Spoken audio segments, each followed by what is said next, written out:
이 시간 우리 예배를 위해서 우리 백천본 우리 연대장님이 기도하시겠습니다.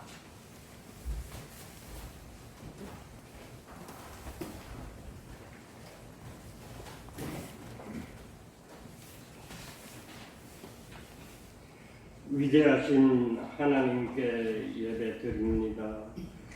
긍휼하심이 두려워하는 우리들에게 이르러 성령의 은사들로 가득 차게 하여 주시옵소서. 진리가 너희들을 자유롭게 하리라 하셨은즉 우리들 참으로 진리를 알게 하여 주옵시고 성령의 위대하심이 항상 우리들 영을 정케하여 주옵시고 우리들 혼자 있지 않게 하여 주시옵소서. 힘씀과 애씀이 없어도 내 기쁨 더할 곳 이곳 서부산 교회에서 우리들 구원의 확신을 이루게 하여 주시옵소서. 하나님께 감사드립니다. 보내주신 우리 장종환 목사님, 하나님 아버지의 권능의 은혜가 임하셔서 전하는 말씀마다 빛을 발하게 하여 주시며 말씀의 하늘문이 열리게 하여 주옵시고 올리는 기도마다 응답받게 하여 주시옵소서.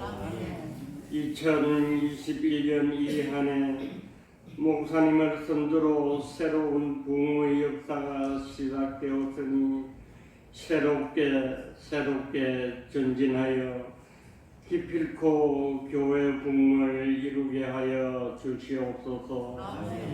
이웃 교회들을 우뚝우뚝 세워주신 하나님 아버지, 우리 서부산 교회도 우뚝 서게 도와주시옵소서. 하나님 아버지께 간구합니다. 교회에 연로하시고 몹시 아픈 성들도 많사오며 뜻하지 않는 수술을 앞둔 자녀도 있습니다. 치료의 모든 과정을 함께하여 주옵시고 거뜬하게 하여 주시옵소서. 모두들 철근같이 강하게 하여 주시옵소서. 이 시간 저마다 잊히고 있는 모든 짐들과 소원들을 안고 하나님께 기도하고 있사오니 이루게 도와주시옵소서. 온 국민을 이렇게 불안하고 어려움으로 몰고 있는 코로나 전염병을 빨리 종식시켜 주시길 원하오며 감사드리며 그리스도 예수님 이름으로 기도합니다. 아멘.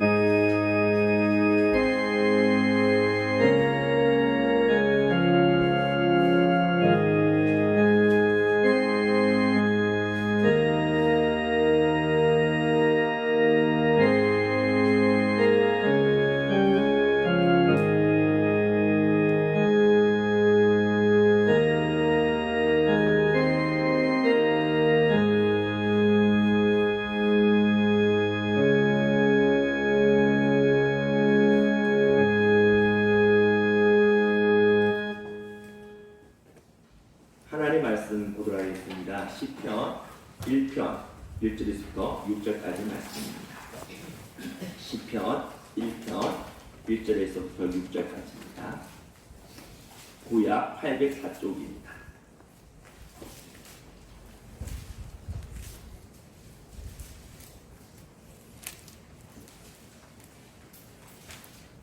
제가 높게 올리도록 하겠습니다.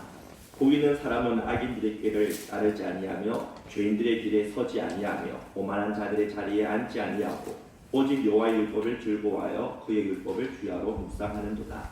그는 시냇가에 심은 나무가 철을 따라 열매를 맺으며 그 잎사귀가 마르지 아니함 같으니 그 가는 모든 일이 다 형통하리로다. 악인들은 그렇지 아니하며 오직 바람이 나는 겨와 같도다. 그러므로 악인들은 심판을 견디지 못하며 죄인들이 의인들의 모임에 들지 못하리로다. 물은 의인들의 길은 여호와께서 인정하시나 악인들의 길은 망하리로다. 네. 이 시간 우리 숙소하는 시간 가지도록 하겠습니다. 우리 처음으로 우리 중창 팀을 우리 결성하게 됐는데요. 우리 앞으로 나오셔서 네, 우리 숙소하도록 하겠습니다.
여러분, 시편이 무엇이라고 생각하십니까?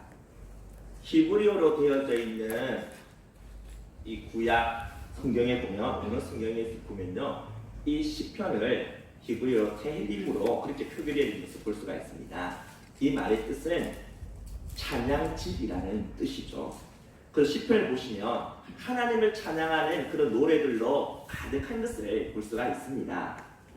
마음속 깊은 곳에서 샘솟는 기쁨과 감격으로 하나님의 아름다운 그 성품을 노래하거나 또는 하나님이 행하신 크고 놀라운 일들을 송축하고 있는 것을 볼 수가 있죠. 또한 시편은 토라라고 말을 합니다. 토라 하면 우리는 모세오경 그런 율법서를 머릿속에 아마 떠올릴 것입니다.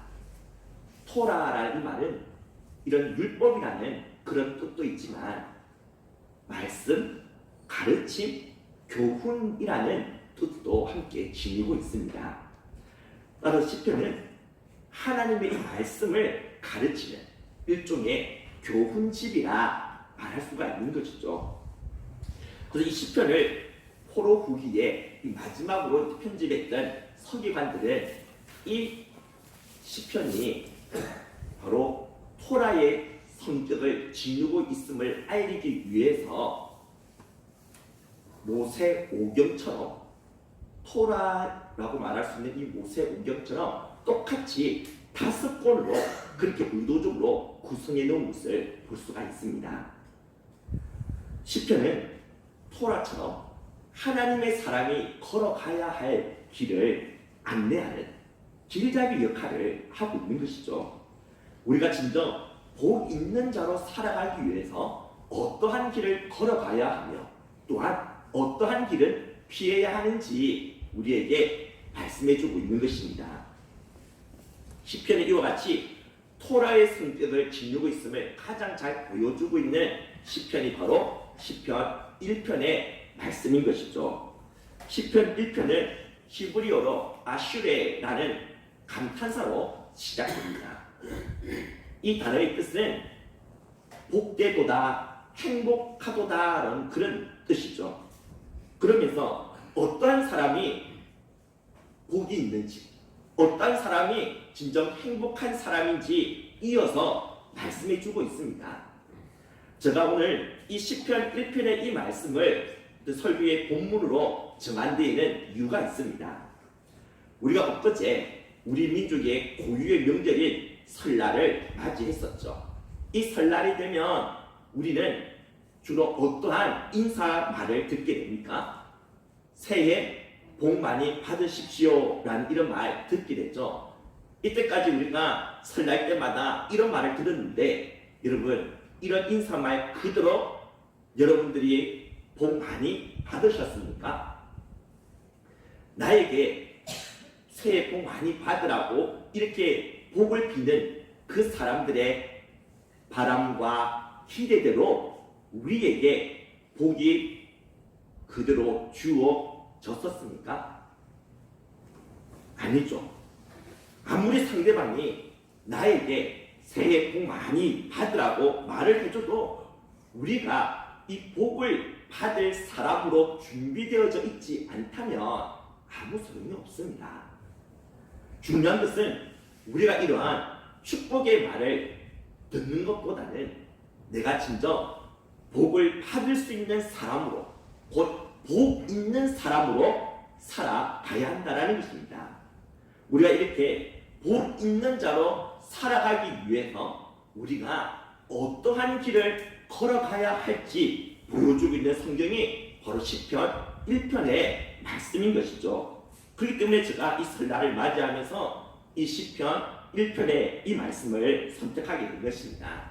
그래서 오늘 이 시간에는 설날에 우리가 들었던 새해 복 많이 받으십시오 라는 이 말이 실제 우리들의 삶 속에 그대로 구현되어지기 위해서 우리가 어떠한 길을 걸어가야 할지에 대해서 오늘 읽은 이 본문의 말씀을 중심으로 함께 생각해 보고자 합니다.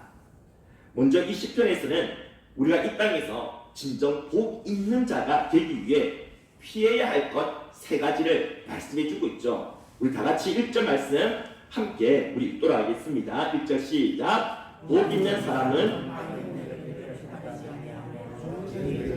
서지 아니하며 오만한 자의 자리에 앉지 아니하고. 얼핏 보면 이렇게 세 가지를 말해주고 있는 것처럼 보이지만 사실은 한 가지 사실만을 우리에게 말해주고 있죠. 바로 죄인의 자리에 서지 말라는 것입니다. 죄인의 길에 서서는 안 된다는 것이죠. 똑같은 지금 그 말을 세 번이나 다르게 반복해서 말하고 있습니다. 두 번 반복하는 것도 아니고 똑같은 의미의 말을 세 번이나 이렇게 지금 반복하고 있다는 것은 그만큼 이것이 중요하다는 것이죠. 강조하고 있는 것입니다. 결코 복 있는 자가 되기 원한다면 죄인의 자리에 서서는 안 된다라고 강하게 우리에게 말씀해주고 있는 것이죠. 우리는 여기서 말하고 있는 이 악인, 죄인, 오만한 자가 어떠한 사람인지 먼저 우리가 밝힐 필요가 있습니다. 성경에서 말하고 있는 죄인, 악인, 오만한 자, 이들은 우리가 생각하는 것처럼 도덕적으로 파렴치한 길을 꼼한 범죄자 또는 악랄하고 정말 잔인한 그런 악당, 그렇게 생각해서는 안 됩니다. 성경에서 악인으로, 죄인으로 그렇게 부르고 있는 사람들 중에는요, 그 사회의 법을 준수하면서 나름대로 반듯하게, 바르게, 올바르게 살아가는 사람들도 있습니다. 다른 사람들에게 선행을 베풀고 예의 바르게 행동하며 다른 사람들이 볼 때 정말 멋있다, 참 괜찮다, 그런 말을 듣는 사람들도 있다라는 것이죠. 근데 성경에서 그들을 가리켜서 죄인, 악인, 오만한 자라고 부르는 데는 이유가 있습니다. 도덕적으로, 윤리적으로 아무리 반듯하게 바르게 살아간다 할지라도 그들이 창조주 하나님을 인정하지 않고 무시한다면 성경에서는 그들을 가리켜 죄인이라, 악인이라, 오만한 자라 그렇게 말씀하고 있다라는 것이죠. 이렇게 생각하면 될 것 같습니다. 이렇게 한번 가정해 볼까요? 여러분들의 집에 자녀들이 있습니다. 이 자녀들이 바깥에서는 정말 흠잡을 데 없이 너무 반듯하게 잘 살아갑니다. 어른들 공경하고 예의 바르게 행동하고 또한 어렵고 힘든 사람들 잘 도와주고, 그래서 사람들이 이 사람은, 이 애는 법이 없어도 살 수 있는 그런 사람이다 라는 그런 인정까지 해줍니다. 누가 봐도 정말 멋있습니다. 괜찮습니다.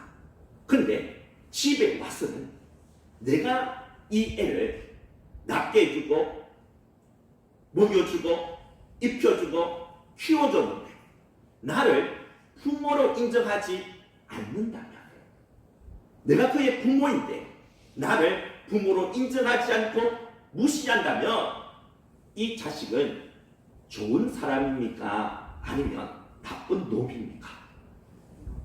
당연히 나쁜 놈이죠. 아무리 바깥에서 잘한다 할지라도, 아무리 도덕적으로 윤리적으로 흠없이 살아간다 할지라도 자신을 존재케 한, 그리고 자신을 키워주고 입혀주고 양육해준 부모를 부모로 인정하지 않고 무시한다면 그 애는 나쁜 놈인 것입니다. 마찬가지죠.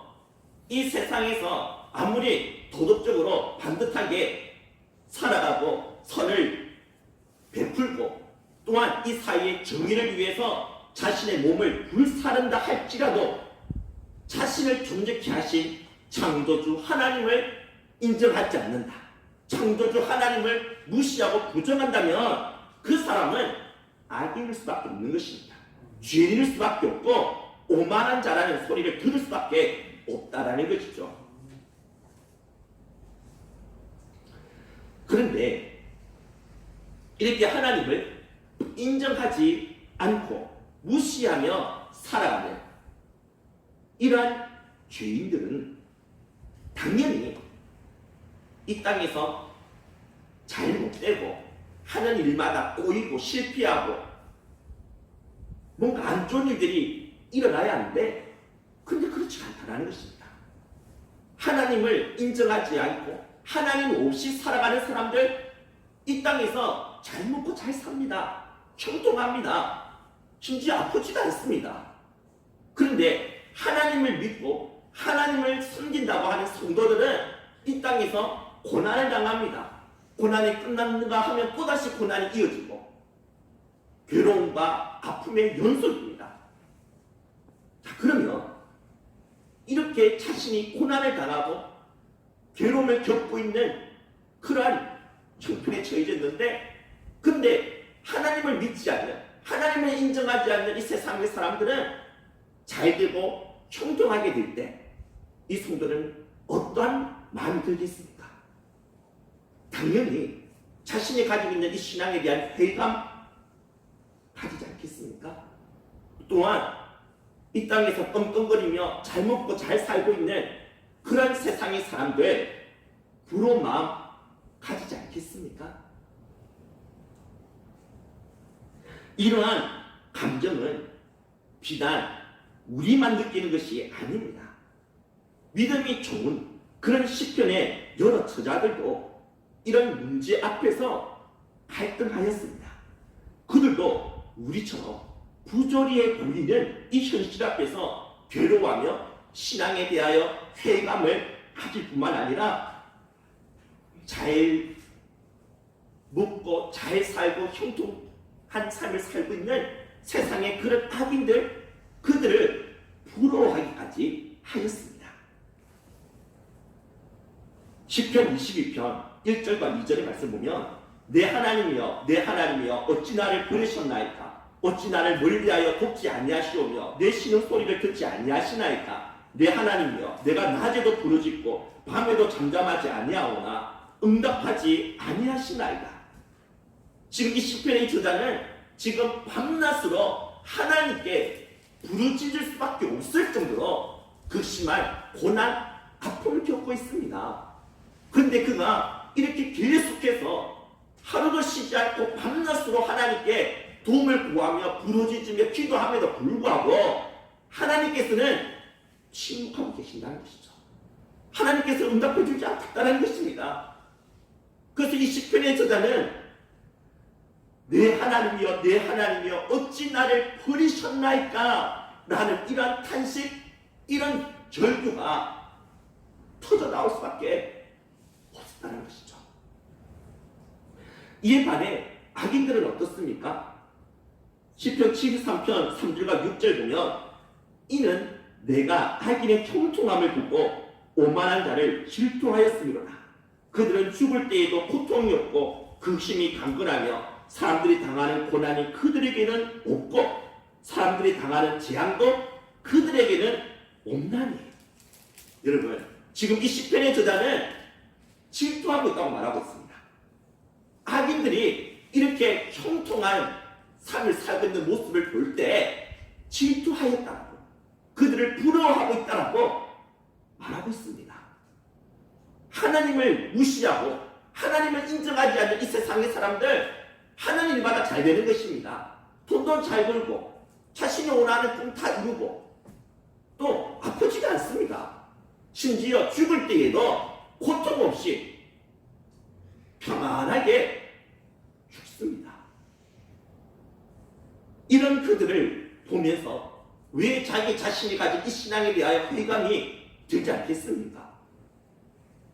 그리고 이들을 보면서 왜 질투의 마음 가지지 않을 수가 있겠습니까? 당연히 부러운 마음 들겠죠. 여러분 이렇게 믿음이 좋은 이 시편의 저자들도 이런 세상의 사람들에 대해서 질투하였다고 말하고 있습니다. 그들의 이 형통함에 대해서 부러워했다라고 말하고 있다면 우리들은 두말할 필요가 없지 않겠습니까? 세상 사람들이 걷고 있는 그 길 괜찮아 보입니다. 매력이 있어 보입니다. 좋아 보입니다. 그리고 그 길을 걷고 있는 그 세상의 사람들이 우리를 향해 손짓합니다. 이쪽으로 건너오라고. 이 넓은 길을 같이 함께 걷자라고. 왜 힘들게 그 좁은 길을 걸으려고 하느냐라고. 신앙은 그저 마음에 위안을 얻기 위해서 가질 뿐 너무 깊이 신앙에 빠져들면 안 된다라고 말합니다. 그저 적당하게 신앙생활하면서 이 세상과 짝하며 이 세상에 누릴 것 다 누리면서 그렇게 살아라고 말을 합니다. 왜 자신의 감정과 이 욕구를 억누르냐고. 왜 자신의 이 욕구에 그 욕망에 충실하지 않느냐라고. 왜 이렇게 자신의 욕망을 억제하면서 그리고 고리타분하게 살아가느냐라고 우리에게 말을 합니다.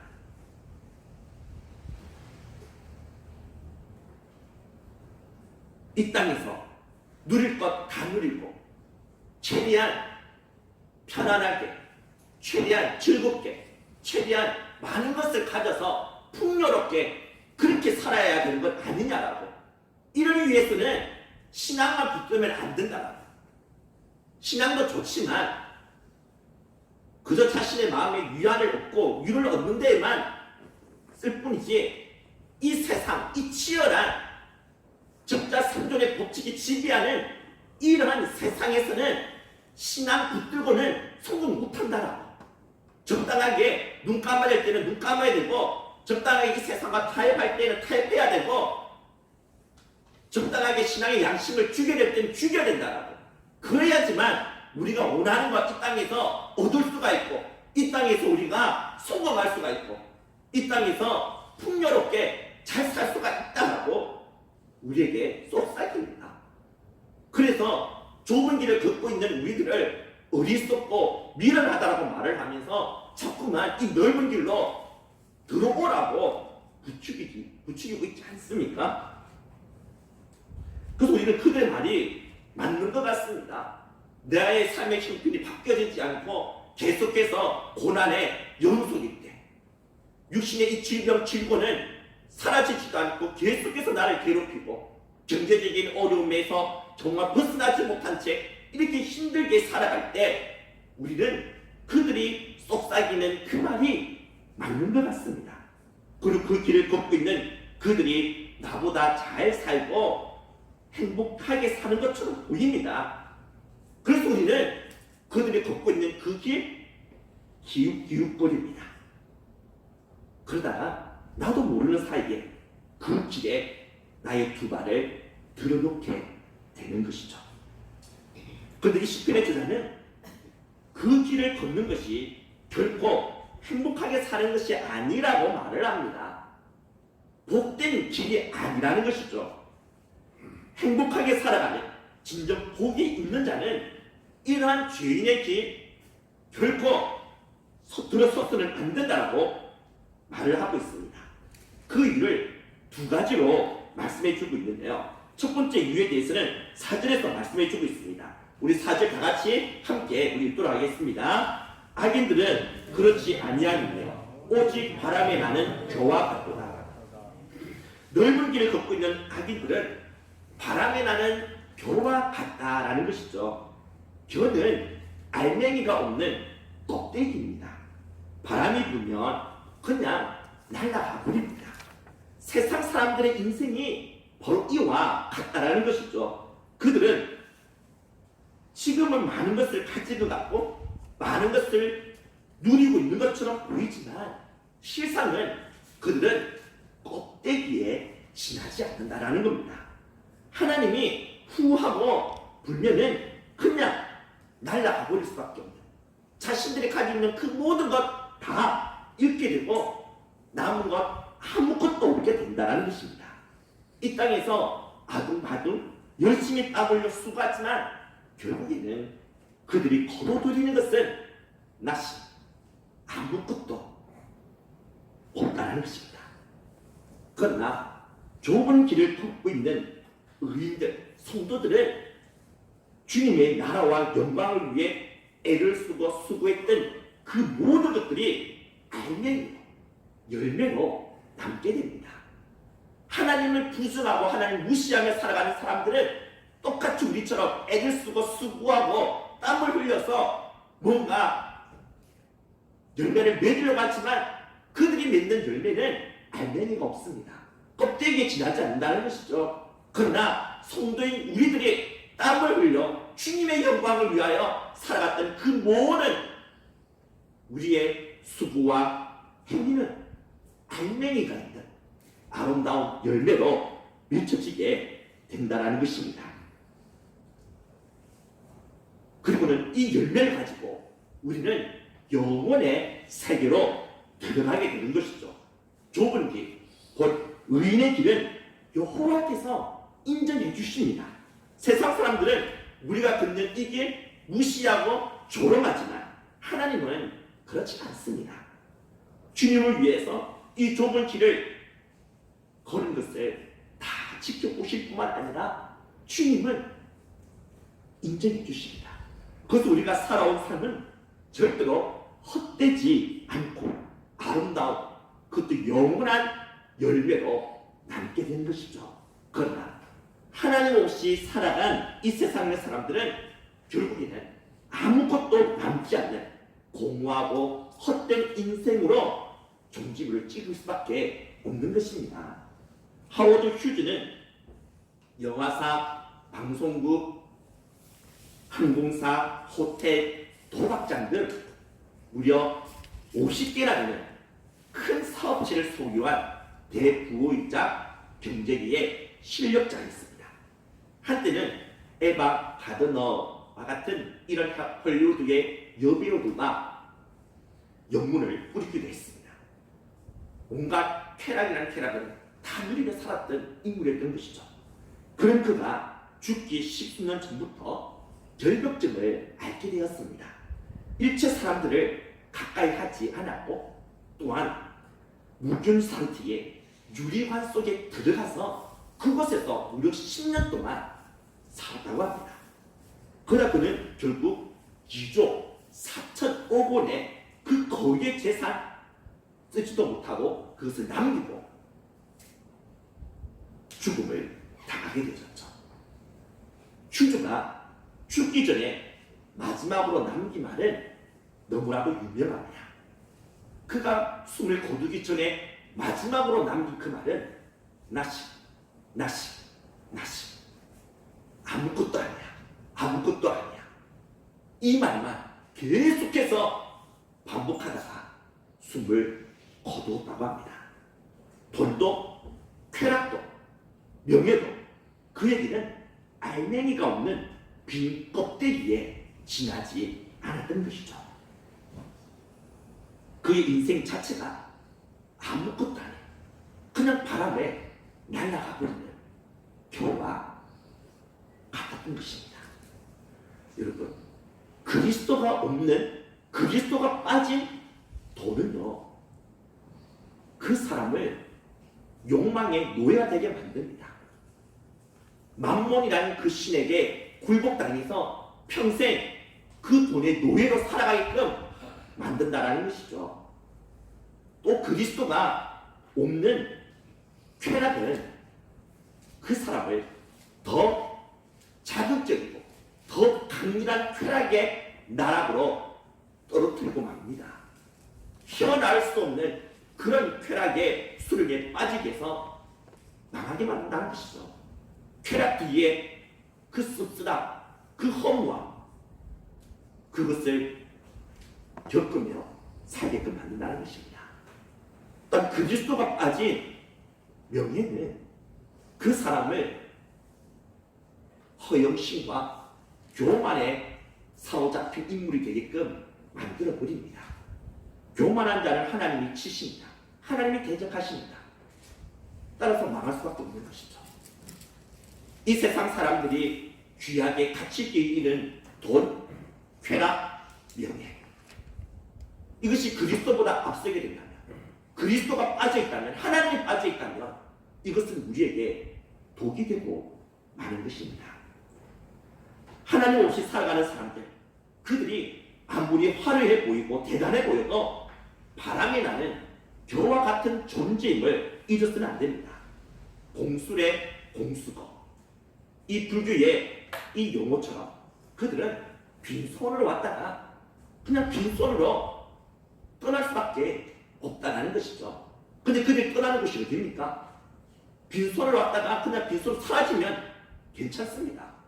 죽음으로써 그냥 모든 것이 사라져버리면, 자신의 이런 자아가 사라져버리고 없어져 버린다면 괜찮습니다. 그렇게 사는 것도 권장할 만합니다. 그러나 그들이 빈손으로 왔다가 결국에는 빈손으로 돌아가는데, 그들이 돌아가는 그 종착지가 어디냐라는 것이죠. 5절에 보면 그러므로 악인들은 심판을 견디지 못하며 라고 이렇게 말씀하고 있습니다. 그들은 결국 견딜 수 없는 하나님의 심판을 당하는 자리로 가게 된다는 것입니다. 그냥 허무하게 죽음으로 끝나는 것이 아니라 죽음 이후에 그들이 견딜 수 없는 끔찍한 고통, 하나님의 그 무서운 심판이 있는 그 자리로 가게 된다는 것이죠. 그곳에서 영원한 고통의 삶을 살아가게 되는 것입니다. 여러분, 이렇게 하나님 없이 이 땅에서 출세하고 성공하고 떵떵거리며 사는 사람들 부럽습니까? 그들의 길 따라가고 싶으십니까? 우리는 그들이 걷는 이 넓은 길 절대로 부러워하거나 동경해서는 안 됩니다. 우리는 그 넓은 길의 끝을 볼 수 있어야 합니다. 그 길이 아무리 좋아 보이지만 필경 사망에 이르는 길이요 멸망에 이르는 길이라는 사실을 절대로 잊어서는 안 될 것입니다. 그런데 우리는 이 사실 모르는 바가 아닙니다. 하나님 없이 살아가는 그들의 인생을 공허할 뿐만 아니라 나중에는 하나님의 이 엄중한 심판을 당하게 된다는 사실 우리는 잘 알고 있습니다.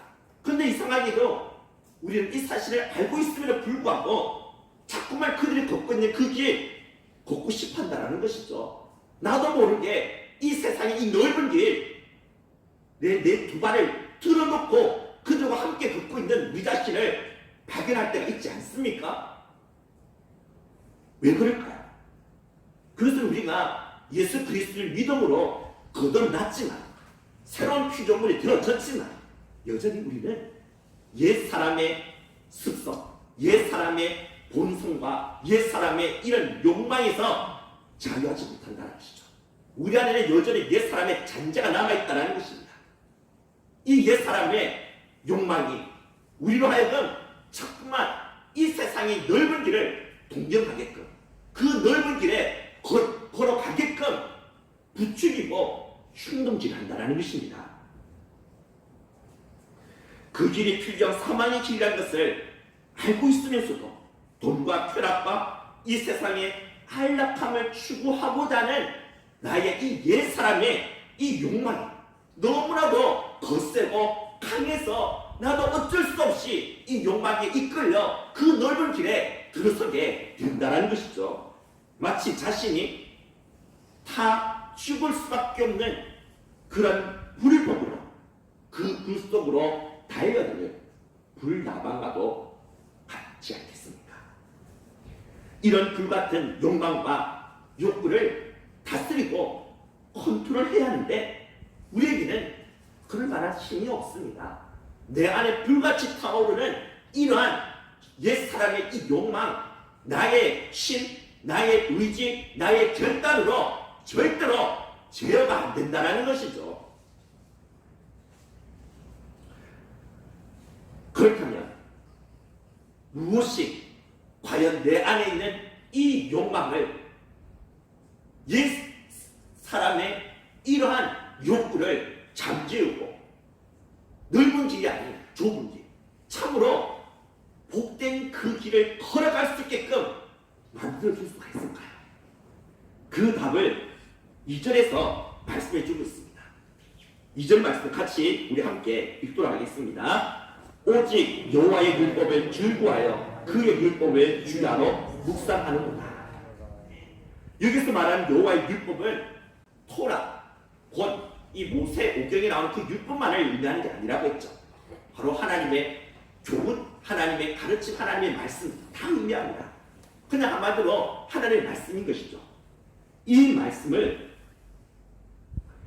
묵상하는 사람, 여호와의 율법을, 여호와의 말씀을 즐거워해서 그 말씀을 주야로 낮과 밤으로 묵상할 때 우리는 이 옛사람의 욕망과 욕구를 제어하고 진정 복 있는 사람이 걸어갈 수 있는 그 길 우리가 걸어갈 수 있게 된다는 것입니다.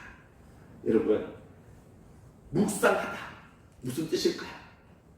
묵상하다라는 이 말의 문어적인 의미는요, 대책임질하다, 반추하다라는 그런 뜻입니다. 여러분, 소가 음식을 씹으면 그냥 막바로 소화시키고 끝내지 않지 않습니까? 다시 자신이 씹었던 것을 내뱉죠.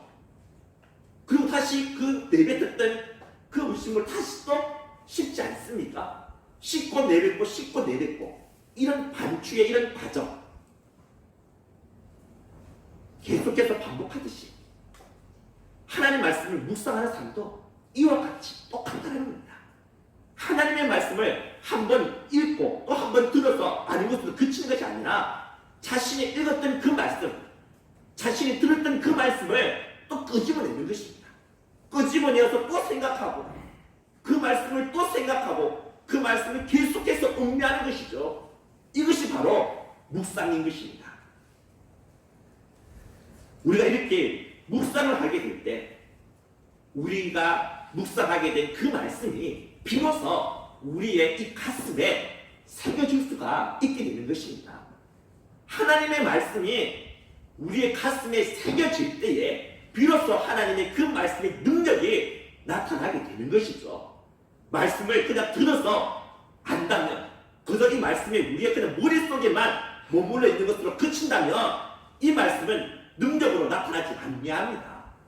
그럼 우리가 들었던 그 말씀, 내가 읽었던 그 말씀을 또 읽고 또 읽고 계속해서 그 말씀을 음미하면서 그 말씀을 내 가슴에 깊이 새기게 된다면 그 말씀이 살아서 운동력이 있고 좌우의 날성군보다도 더 예리한 그 놀라운 그 능력의 그 힘을 비로소 경험할 수가 있게 되는 것입니다.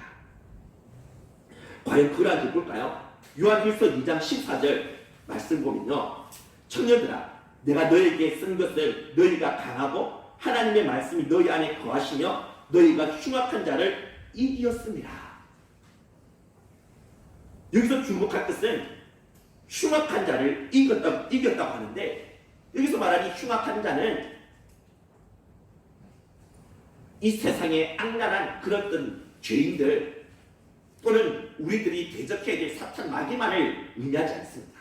바로 내 안에 여전히 살아 역사하고 있는 나의 옛사람을 말하는 거죠.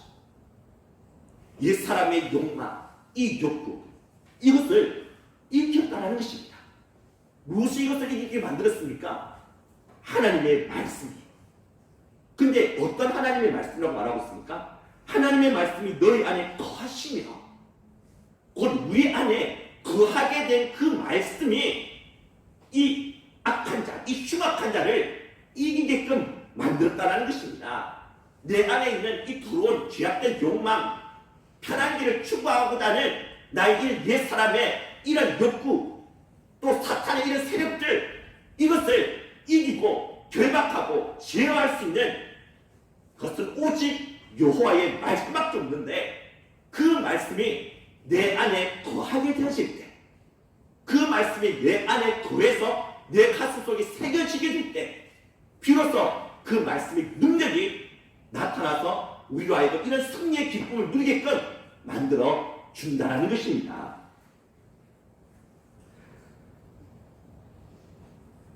하나님의 이 말씀이 우리 안에 거하지 않는다면 우리는 이 말씀의 능력 결코 경험할 수가 없습니다.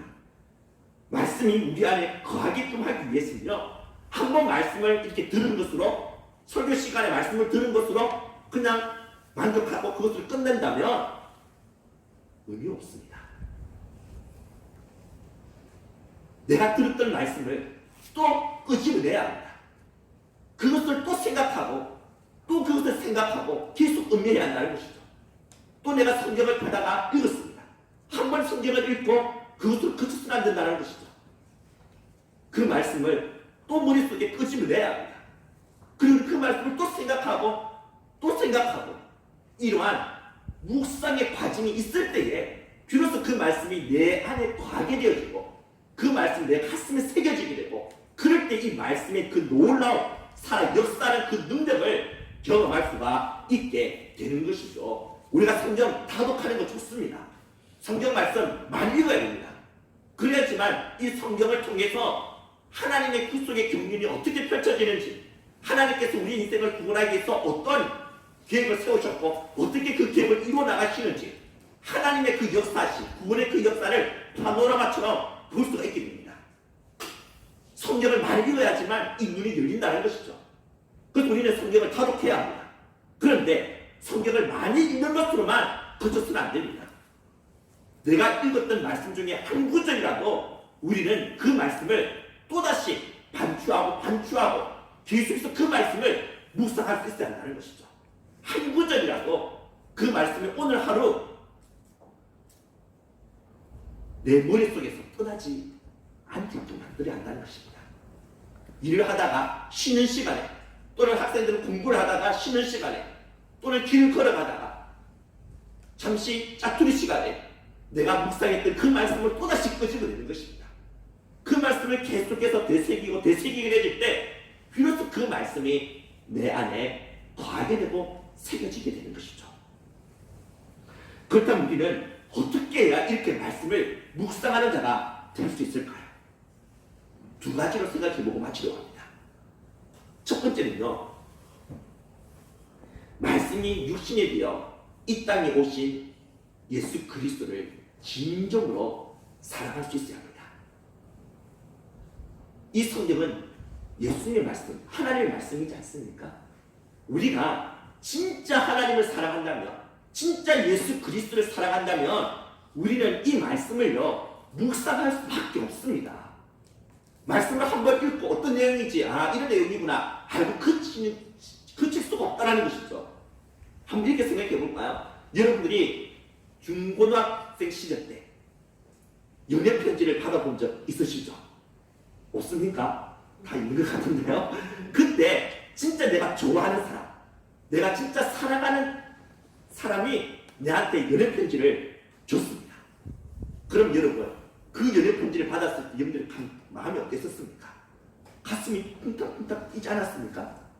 그리고 그 연애 편지를 읽을 때 어떤 내용인지 그냥 정보를 아는 것으로만 그쳤습니까? 이런 내용이구나 하고 한번 읽고 그냥 쓰레기통에 버렸습니까? 내가 진짜 사랑하는 사람인데 그 사람이 나한테 준 연애 편지 읽고 또 읽고 또 읽고 내용 다 아는데 내용을 다 알아도 계속해서 읽어지지 않던가요? 계속해서 그 내용이 묵상되어지지 않던가요? 사랑하면 묵상이 저절로 됩니다. 사랑하면 나에게 전해준 그 글 계속해서 읽어지게 된다는 것이죠. 이 성경은 하나님의 러브레터입니다. 우리에게 주신 하나님의 사랑의 편지입니다. 나에게 이 귀한 이 편지를 주신 하나님 예수 그리스도를 우리가 진정으로 사랑한다면 우리는 이 성경, 이 편지 어떤 내용인지 그냥 한번 내용 파악하고 그치지 않습니다. 계속 묵상합니다. 나에게 이 글을 적어서 보내주신 주님의 마음을 헤아려보고 그분의 마음을 우리가 느끼고 그래서 읽으면서 사랑을 고백하고 그래서 그 말씀을 계속해서 묵상하게 되지 않습니까? 여러분들 하나님 사랑하시죠? 맞죠? 네. 그러면 이제 우리 이 말씀을 깊이 묵상합시다. 그럴 때 이 말씀이 내 안에 새겨지고 내 안에 과하게 되어져서 진짜 말씀이 살아있구나. 진짜 말씀이 능력이 있구나. 이런 고백을 하게 되는 저와 여러분이 될 줄로 믿습니다. 마지막 두 번째는요. 이 말씀의 맛을 알아야 합니다. 말씀의 맛을 안다는 것은 말씀 속에 살아 역사하시는 하나님을 경험할 수 있어야 한다는 것이죠. 곧 이 말씀 속에서 하나님을, 그리스도를 볼 수 있어야 되는데요. 그분의 위대하심, 그분의 크고 광대하심, 그분의 아름다우심, 그분의 영광을 우리가 볼 수 있게 된다면 우리는 이 말씀 읽지 말아도 계속해서 읽게 되어집니다. 계속해서 이 말씀을 묵상하게 되어진다는 것이죠. 그런데요, 이것은 단순히 내가 이성의 힘을 통해서만 이 성령 속에 나타난 그리스도를 볼 수 있는 게 아닙니다. 예수 그리스도의 영광, 예수 그리스도의 아름다움, 그분의 위대하심, 그것을 우리가 보려면 우리가 이 말씀을 그냥 문맥으로 따져서 이성적으로 합리적으로 그렇게 접근해가지고 이 말씀을 보면 한계가 있습니다. 주님의 그 아름다움과 영광을 온전히 볼 수가 없습니다. 여러분, 이 성경은요, 하나님의 초자연적인 영감에 의해서 기록되어진 말씀입니다.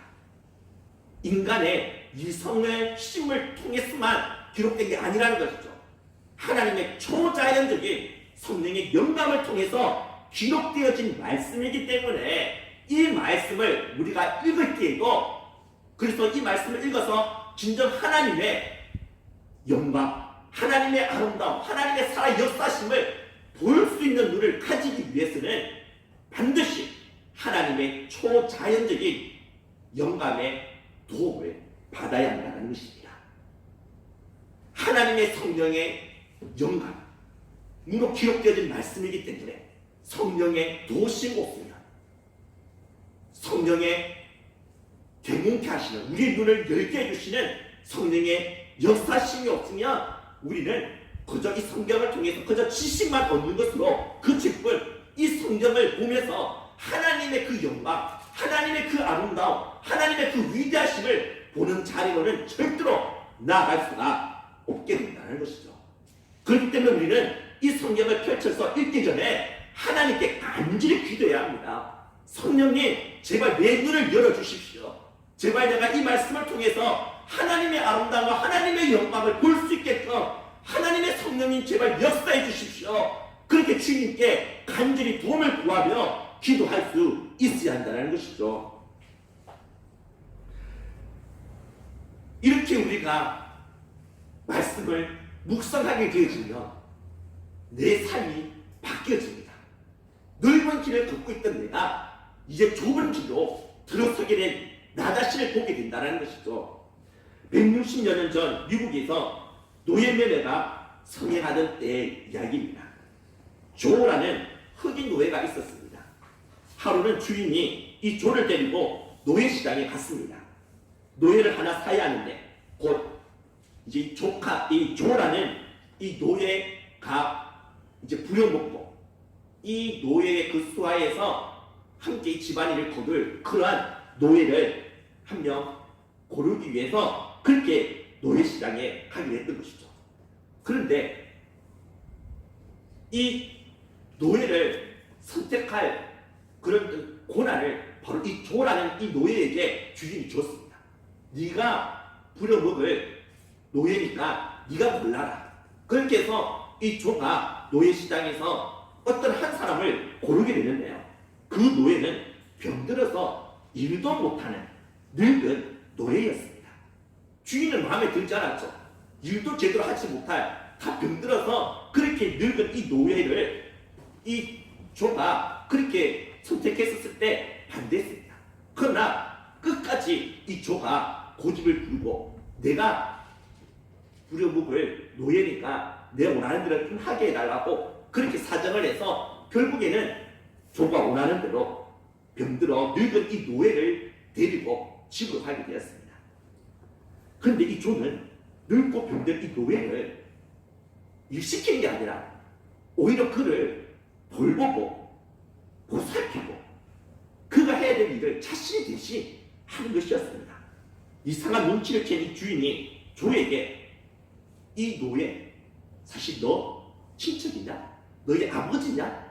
그렇게 물었습니다. 그때 주가 입을 열어 말합니다. 내 아버지가 아니라 내 원수입니다. 주가 아프리카에서 가족과 함께 행복하게 살고 있을 때 그를 노예 상인에게 갖다 팔아버린 사람이 바로 이 노인이었던 것이죠. 노예 시장에서 처음 이 노인을 본 순간 그는 현기증이 날 정도로 분노가 솟구쳤다고 합니다. 이 사람 때문에 자신이 이렇게 가족을 잃고 정말 미국 말기 이 땅에서 비참하게 노예로 힘들게 살게 됐기 때문에 얼마나 미움과 증오의 감정이 불같이 타올랐겠습니까? 그런데 이 존은 늘 아침마다 말씀을 읽고 묵상을 해왔었는데 그날 그가 읽었던 말씀, 묵상했던 말씀이 로마서 12장 20절의 말씀이었습니다. 내 원수가 줄이거든 먹이고 목마르거든 마시라. 그는 이 말씀, 이런 내용이네 하고 그냥 그치지 않았습니다. 이 말씀을 읽고 또 읽고 또 읽고 계속해서 이 말씀을 음미하면서 자신의 가슴에 새기고 있었던 것이죠. 그러다가 자신이 이 원수를 만나게 됐던 것입니다. 만약에 그가 이 말씀을 묵상하지 아니했다면 그는 오히려 이 노예를 데리고 보복했을 것입니다. 그런데 그는 말씀을 묵상하고 있었기 때문에 그 묵상했던 그 말씀이 그의 가슴에 새겨져 있었기 때문에 그 말씀이 그를 이 넓은 길이 아닌 좁은 길로 걸어갈 수 있게끔 도와주었던 것이죠. 원수까지 살아가는 거 이거 불가능한 것 아닙니까? 그러나 말씀을 묵상하는 사람, 그래서 그 말씀이 가슴에 새겨져 있는 사람은요 불가능해 보이는 이 말씀 그대로 이루며 그 말씀대로 살아갈 수가 있는 것입니다. 원래 이렇게 말씀을 묵상함으로 말씀에 이끌려가는 삶을 살아가게 된다면 우리는 시냇가에 심은 나무와 같이 복 있는 자가 된다는 사실을 알아야 합니다. 우리 마지막 3절 말씀 같이 함께 읽도록 하겠습니다. 그는 시냇가에 심은 나무가 철을 따라 열매를 맺으며 그 잎사귀가 마르지 아니한 같으니 그가 하는 모든 일이 다 형통하리로다. 아멘. 시냇가에 심은 나무가 철을 따라 열매를 맺으며 그 잎사귀가 마르지 아니한다. 바로 좁은 길을 걸어가는 사람, 진짜 복 있는 그 길을 걸어가는 사람들의 모습이라는 것이죠. 영국 버킹엄 궁들에 포도나무 한 그루가 있었습니다. 어느 해인가 심한 가뭄으로 모든 그런 나무마다 다 시들어 말라버려서 열매를 맺지 못하던 때였죠. 그런데 이 포도나무만 무려 2,000송이라는 열매를 맺게 됐던 것입니다. 포도나무는 최고로 많은 그런 송이를 맺을 때가 1,500송이라고 합니다. 그런데 이런 극심한 가뭄 때 다른 모든 나무들은 말라 비틀어 죽어가는 그때에 이 포도나무만 무려 2,000송이라는 게 열리게 되었다는 것이죠. 모두 다 깜짝 놀랐습니다. 그래서 그 이유를 조사해 보았더니 놀랍게도 이 포도나무의 뿌리가 3km나 뻗어져서 여기 그 테임즈 강가에까지 이 포도나무의 뿌리가 뻗어져 있었다는 것입니다. 그 가뭄의 때에 이 포도나무는 그 강의 그 물을 빨아들여서 이렇게 수많은 포도송이 열매를 맺을 수가 있었던 것이었죠. 여러분, 우리가 바로 포도나무입니다. 그런데 우리가 그 심한 가뭄과 같은 인생의 고난, 환난 시기를 만날 때 있지 않습니까? 이때에도 우리에게 이런 아름다운 열매를 맺을 수 있는 길이 딱 있는데요. 그 방법이 뭐냐니까 뿌리를 뻗게 하는 것입니다. 바로 강가에 가지. 이 강, 생명의 이 강물은 예수 그리스도를 상징하겠죠. 예수 그리스도 안에 생명이 있습니다. 예수 그리스도 안에 능력이 있습니다. 근데 그것을 우리가 끌어들여야 됩니다. 빨아들여야 됩니다. 포도나무인 내가 그 생명, 그 능력, 그 근원이 되시는 예수 그리스도, 그분에게 이제 이런 생명과 능력을 내가 빨아들여야지만 나에게 이런 풍성한 열매들이 맺어질 수가 있게 된다는 것이죠. 근데 그 뿌리가 뭐냐? 이러한 생명의 그런 생수의 강물에 있는 그런 생명의 그 근원을 끌어들이고 빨아들이고 만드는 그 뿌리가 무엇이냐? 바로 하나님의 말씀인 것입니다. 하나님의 이 말씀, 그 말씀이 바로 뿌리가 되어져서 생명의 근원 되시는 예수 그리스도께 이어지게끔 만들어서 그 예수 그리스도 안에 있는 생명과 능력을 내 것으로 만들 수 있게 한다는 것이죠. 생명의 근원, 능력의 근원 되신 예수 그리스도와 온전한 접속이 이루어질 수 있게끔 만들어주는 그 뿌리, 그 뿌리는 바로 하나님의 말씀인 것입니다. 이 말씀을 우리가 묵상할 때 우리는 계속해서 뿌리가 예수 그리스도까지 뻗어져 나가게 될 것입니다. 그럴 때 우리는 예수 그리스도의 능력, 예수 그리스도의 힘, 예수 그리스도의 그 권세, 그것을 우리가 이 땅에서 누리며 살아감으로 말미암아 가뭄의 때에도 이런 풍성한 열매를 맺을 수 있는 그런 인생의 주인공이 될 수가 있는 것이죠. 우리 시간 일요일 주님 앞에 같이 합심해서 기도합시다. 정말 내가 이 땅에서 복 있는 자로 살아갈 수 있게끔 하나님 꼭 도와주십시오. 세상의 넓은 길, 비록 그 길이 좋아 보이지만 필경 사망이 이르는 길이라는 사실을 잊지 말고 참 생명의 길, 비록 좁지만 이 생명의 길, 이 복의 길을 걸어갈 수 있는 나 자신이 되게 하라고, 이를 위하여 내가 날마다 하나님의 말씀을 읽고 또 그 말씀을 읽고 계속해서 말씀을 묵상하면서 말씀을 내 가슴에 새길 수 있도록, 말씀을 내 마음 안에 새기고 말씀이 내 안에 거할 수 있게끔 내가 날마다 말씀으로 나아갈 수 있도록, 말씀 앞에 설 수 있도록 하나님 제발 도와달라고, 그 정말 복 있는 자로, 그리고 정말 이런 아름다운 열매를 맺을 수 있는 그런 사람으로 살아갈 수 있게끔 하나님 은혜 베풀어달라고, 우리가 이런 제목들 가지고 같이 합심해서 우리가 기도하며 나가도록 합시다. 기도하겠습니다. 하나님 아버지, 정말 이 시간 주님의 말씀을 생각하며 함께 주님 앞에 기도하기로 원합니다. 하나님, 정말 저희들이 땅에서 참으로 복 있는 자로 살아가기를 소망합니다. 하나님, 정말 생명의 근원 되신 예수 그리스도, 정말 주님께 정말 은혜시 우리 죽고 받아 정말 예수 그리스도의 그 생명을 정말 은혜신 것으로 우리가 알고 계시고 예수 그리스도의 능력을 나의 능력으로 삼아 이 땅에서 참으로 복 있는 자로 능력 있게 살아갈 수 있는 저희들 될 수 있도록 하나님 아버지 은혜를 부어주셨기를 간절히 소망하노라. 알아옵나이다. 하나님, 정말 이 세상의 사람들이 겪고 있는 그 넓은 길, 비록 좋아 보이고 화려해 보이고 대단해 보이지만 그 길의 끝은 하나님 특별한 사망임을 우리가 잊지 말게 하옵시고, 하나님 정말 이러한 넓은 길의 유혹을 우리가 일부리치게 해주시고 끝까지 믿음으로 정말 저희들의 성장을 살아갈 수 있도록 주여 정말 내려 주시옵소서.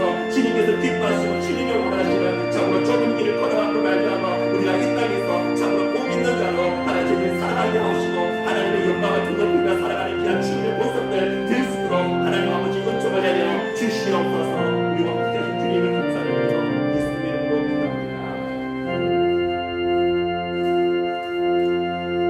찬송가 200장 찬송하겠습니다.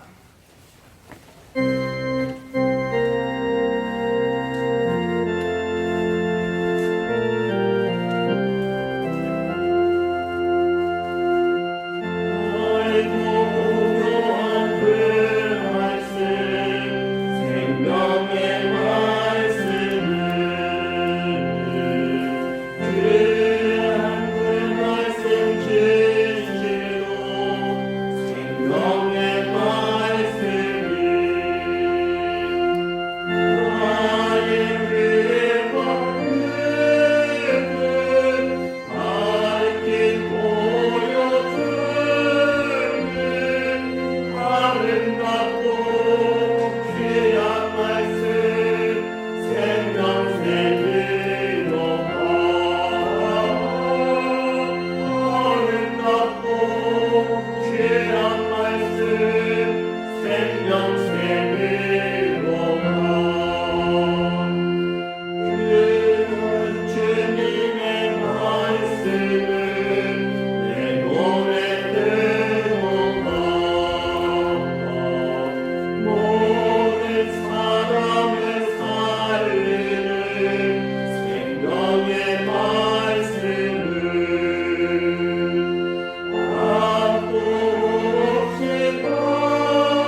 함께 감사드립니다. 우리 춘자 우리 목사님 큰아들 가정을 격려하시고 힘주시고 동행하신 감사드립니다. 고난좀 받은 사랑과 은혜 잊지 않고 참된 제자로 날아가게 하옵소서. 우리 임현일 지사 정영수 권사님 주님의 크신 은혜와 사랑에 감사드립니다. 김전수 지사님 범사에 감사합니다. 우리 전영식 우리 정근희 박군성 권사님 즐거운 설명절 화목하게 보내게 해주신 하나님께 감사드립니다. 백정봉 장로님 안명남 권사님 범사에 감사합니다. 우리 김시옥 우리 지사님 날마다 선한 길로 인도하여 주시에 감사합니다. 제가 드렸습니다. 서보산 교회 구원과 은혜를 주옵소서. 무명으로 바쳤습니다. 기도하겠습니다. 하나님 이렇게 저희들의 주님께 나올 때 하나님께서 베풀어 주신 크신 은혜 그 사랑에 저희들이 감사하여 귀한 예물 주님께 드렸습니다. 하나님 주님의 이름으로 바친 이 귀한 예물 주님께서 받으시고 주님께서 이 바친 손길들에게 한없는 은혜와 복을 내려 주시옵소서. 또 이렇게 감사한 것을 드린 손길들 더욱더 풍성한 감사의 제목들이 넘쳐나게 해주시고 더욱더 하나님 앞에서 기뻐하며 즐거워하며 감사하며 살아갈 수 있도록 하나님께서 하는 은혜 복 내려 주시옵소서. 또한 21조를 드린 손길들 하나님께서 기억해 주시고 크신 은혜 복을 내려 주시옵소서. 정말 하나님 모든 것이 주님부터 왔고 주님으로 말미암고 주에게로 돌아감을 고백하는 이 신앙으로 주님 앞에 바쳤사오니 앞으로도 계속해서 하나님만을 바라보게 하옵시고 하나님이 인생의 진정한 주인이 되고 통치자가 되시고 정말 왕이 되셔서 정말 이 11종금을 드린 우리 손길 정말 그분들의 모든 삶을 주님이 다스려 주시고 주님께서 통치하셔서 하나님의 나라 천국의 삶을 영위하며 살아갈 수 있게끔 주께서 역사하여 주시옵소서. 하나님 또 이 모양 저 모양으로 주님 앞에 드린 하나님 그 모든 우리 예물들 주님께서 기뻐 받으시고 정말 하늘의 곳간에 정말 쌓여진 그런 예물이 되어서 하나님 정말 나중에 주님 앞에 쓰게 되었을 때 착하고 충성된 종이었다라는 인정과 칭찬을 모두 다 들을 수 있도록 주님 도와주시옵소서. 하나님 우리 교회의 모든 공략하신 성도님들 주님께서 기억하셔서 그 모든 약한 부분들을 오르만져 주시고 속히 치유해 주셨기를 소망합니다. 하나님 정말 약할 때 강함 되시는 주님을 바라보며 주님에게 소망을 두며 나아갑니다. 하나님 속히 정말 병상에서 일어설 수 있도록 주님 도와주시옵소서. 정말 새롭게 병상에서 하나님의 살아계신과 하나님의 역사하신 하나님의 그 돌보시는 그 따스한 손길을 다시 새롭게 체험하며 경험할 수 있는 기회가 되게 하여 주시옵소서. 우리 교회 우리 모든 우리 성도님들의 살아있는 자녀들 하나님께서 그들에게 하나님의 은혜와 복을 내려주시고 그들의 진정 하나님을 뜨겁게 살아가고 정말 하나님을 향한 거룩한 열정을 가지고 이 땅에서 주님을 위하여 그들의 젊음을 불태우며 주님을 위해 살아가는 귀한 주님의 본속들 다 되게 하여 주시옵소서. 정말 어머니 아버님의 이 귀한 믿음과 신앙을 그대로 물려받아서 자자손 손자들로 믿음에 부유한 신앙의 명문 가문을 꼭 이루어나갈 수 있도록 주께서 은총 내려 주시옵소서. 우리의 군자 되시고 지금도 살아계시는 예수님의 이름으로 기도드리옵나이다. 아멘. 우리 광고 하도록 하겠습니다. 날마다 말씀을 묵상함으로 복 있는 자의 길을 걸어갈 수 있는 성도님 되기를 주님의 이름으로 축복합니다. 바로 10분 이상 우리나라 교회를 위해 기도합시다. 이번 주간 기도 제목은 다음과 같습니다. 코로나 사태가 속히 종식되어 우리의 일상의 삶이 회복될 뿐만 아니라 교회 예배와 사역 또한 속히 회복되게 하옵소서. 우리 교회가 도움을 받는 교회에서 이제 도움을 주고 베푸는 교회로 속히 거듭나게 하옵소서. 우리의 자녀들이 죄악이 만일한 이 세상 가운데서 날마다 기도와 말씀으로 승리하며 살아가게 하옵소서. 또 우리 대신동교회에서 우리 교회당과 사택 수리비로 8천만 원을 지원해 주셨습니다. 대신동교회 감사드리고요. 또 속히 우리 교회당 보수공사가 은혜 가운데 진행될 수 있도록 기도해 주시면 감사하겠습니다.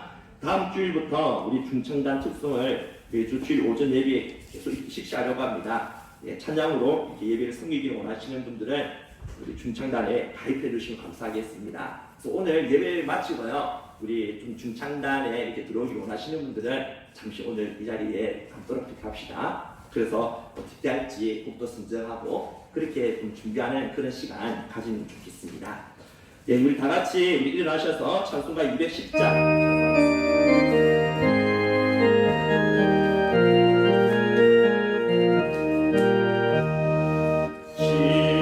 지어서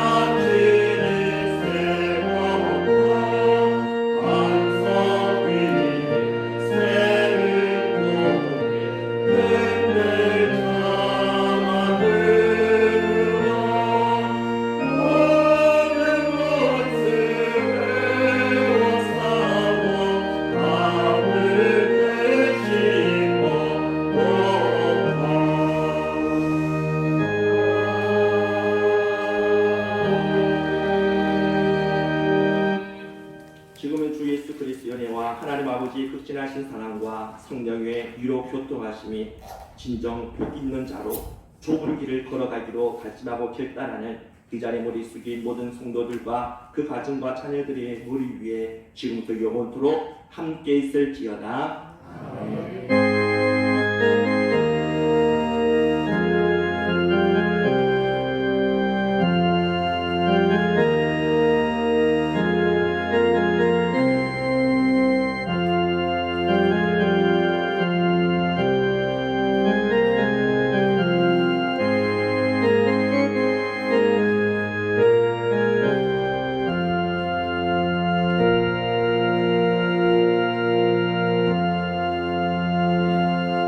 예배를 마쳤으므로 예배하신 분들과 서로 인사합시고 우리 복 있는 사람이 됩시다. 그렇게 인사합시다.